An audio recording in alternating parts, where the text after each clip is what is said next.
The Immortal Hulk number 47 was published yesterday with this amazing cover by Alex Ross, showing the Hulk fighting the Avengers in a rematch after the first fight, which ended with incinerating the Hulk with the Helios laser.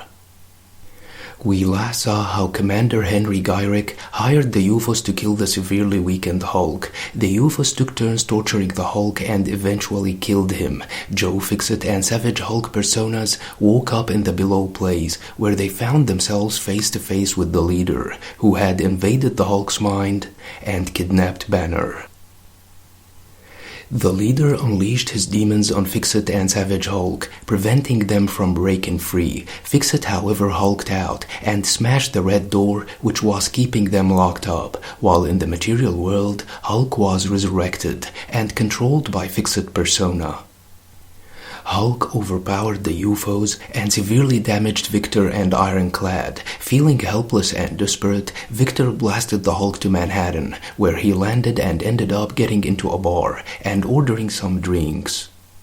King Thor interrupted Hulk's good time and attacked him, remarking that the first time they fought, Hulk defeated him because he took him by surprise, but this time, Hulk is not only fighting a god, but the king of gods. Hulk tanked Thor's lightning and knocked him out of the bar with a punch, only to find the Avengers waiting outside after they were summoned by Henry Gyrick when he realized that the UFOs were no match to the Hulk. Black Panther said that although the Hulk's power is restored, they still outnumber him, and that was when Betty Ross, aka Harpy, joined the Hulk in fighting the Avengers. Our book for today opens with the Hulk punching King Thor and Harpy attacking Captain Marvel. Jennifer Walters remarks that chaos gathers around the Hulk wherever he goes, and recalls how Banner saved her life when she was shot in her back and turned her into She-Hulk with his blood transfusion. She struggles to take sides in this conflict. On one side, she is an Avenger who has rules, regulations, and structure, while on the other, Banner was a founding Avenger. Blade then stabbed the Hulk from behind, remarking that Hulk is stronger at night and rises from the dead, just like vampires. Hulk grabbed Blade from the neck and asked if he could turn into a bat, and when Blade said no, Hulk said that it's good time to learn how, before tossing him away. Captain America told Iron Man to go and save Blade, but Iron Man said that Blade is tough enough to survive the fall. Cap, however, wanted to make sure that Blade would survive, so Iron Man left, but said that it's Hulk's plan to divide their forces. It's worth mentioning that Iron Man did not return during the whole fight, which shows how far Hulk tossed Blade. Black Panther said that they retained the advantage of numbers, and that a single disciplined warrior is enough against a raging beast. Panther activated his vibranium energy daggers to the max and attacked the Hulk, who mocked Panther and said that being disciplined did not work the first time they fought, when Panther himself admitted that Hulk overloaded the vibranium in his suit. Panther said that he offered Hulk mercy the first time they fought and attempted dialogue, and Hulk taught him his lesson before blasting him in the eyes. Meanwhile, Harpy was trying to crush Captain Marvel when She-Hulk tried talking some sense into her. She told her that words become harder in their Hulk's forms, but Harpy said that words are not hard, they are small and they hide thoughts. She-Hulk was shocked to find out that Betty was able to speak in this form. Marvel blasted the distracted Harpy, but She-Hulk told Marvel that Harpy was talking to her. Marvel said that while Harpy was talking to She-Hulk, she was crushing her rib cage, and she had to react fast. Meanwhile, Thor pounded on the Hulk, who was blinded by Panther's blast. Suddenly, they were all interrupted by the arrival of the Gamma flight, along with Dr. Charlie McGann, reporter Jackie McGee, and the merged Rick Jones and Del Fry. Hulk was still bleeding from his eyes, while Thor recognized his old enemy Crusher Creel. Doc Samson in Sasquatch body introduced himself and asked Thor to release Hulk and Harpy to his care.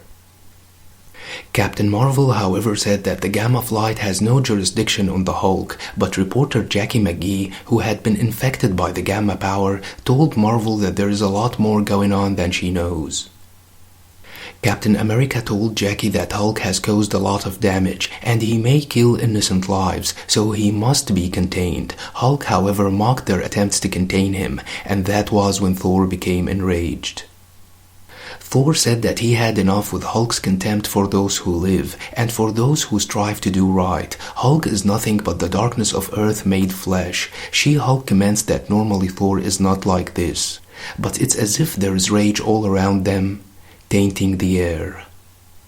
With the Odin force at his disposal, Thor struck Hulk's arm and ripped it off, then pounded on Hulk, whose arm started to regrow. Thor said that he gave Hulk a gift. As his rage heaped on Hulk's altar. After all, it's chaos that Hulk all wanted. Suddenly, Hulk attacked Thor and allowed his arm to regrow around his head, containing him and preventing him from breathing. Hulk mocked Thor and asked if he liked his new trick and told him to talk some more about how he knows him. Cap told Hulk that Thor can't breathe, but Hulk did not back off and said that Thor can't finish what he started. Suddenly, Black Panther intervened and ripped Hulk's arm off with his vibranium claws and released Thor. Dr. Charlene McGann then told the Hulk to stay still so that she could teleport him away, but Captain America hurled his shield skillfully, hit Creel, and knocked the teleporting gun away. Rick Jones and Delphi then picked up the shield and asked if Cap recognized them. Cap recognized Rick and said that he knew that he was still alive. Meanwhile, Black Panther used his vibranium daggers to remove Hulk's arm, which contained Thor's head and prevented him from breathing, with Hulk growing a new arm. Cap apologized to Rick that he could not help him and asked who did this to him. Hulk said that it was the leader who did this. Panther then attacked the distracted Hulk from behind and stabbed him with his vibranium spear of Bashinga. She-Hulk remarked that she saw Panther stabbing the Hulk and thought that Harpy would do something, but she just stared at her without attacking, and that was when She-Hulk had to intervene and save her cousin. She knocked the Avengers away with a powerful thunderclap which did not affect the Hulk. Harpy then picked up the Hulk while Dr. Magan teleported them away. The Gamma Flight then followed and left the site. They teleported to Brooklyn, to a place which used to belong to Mayor Wilson Fisk, aka the Kingpin. Jackie said that she could see a lot of old ghosts, while Dr. Magan said that she doesn't want to stay there for long, and must get Rick and Del the help they need. Titania said that they could stay at her place, but She-Hulk was not invited, obviously because they both had a history of conflict. She-Hulk, however, did not pay attention to what Titania said, and remarked that the words are too small to hold it, while the leader is too big. The Avengers will not be able to stop the leader, as they are not equipped, and surviving chaos won't be enough. You have to love chaos like the Hulk to defeat the leader. The book ends with Hulk kissing Betty in this wonderful artwork by Joe Bennett. I like the fight between Hulk and Thor, which showed how powerful King Thor truly is, ripping Hulk's arm off with his hammer. You actually do not expect less from a powerhouse with the Odin force running in his veins.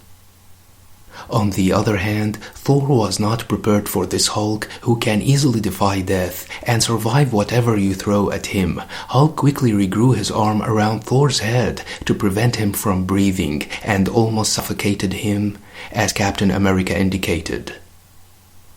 Although vibranium might be powerful and effective enough to damage the Hulk, what annoys me in this book is Al Ewing making Black Panther jumping freely all around and hitting the Hulk with his claws and spear as if he was some kind of invisible ghost that no one could see.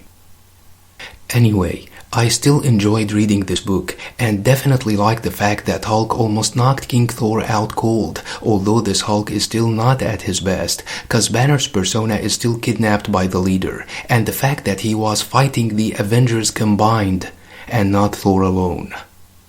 Let me know what you think about this book and don't forget to subscribe, share and like. Thanks for watching and have a nice one.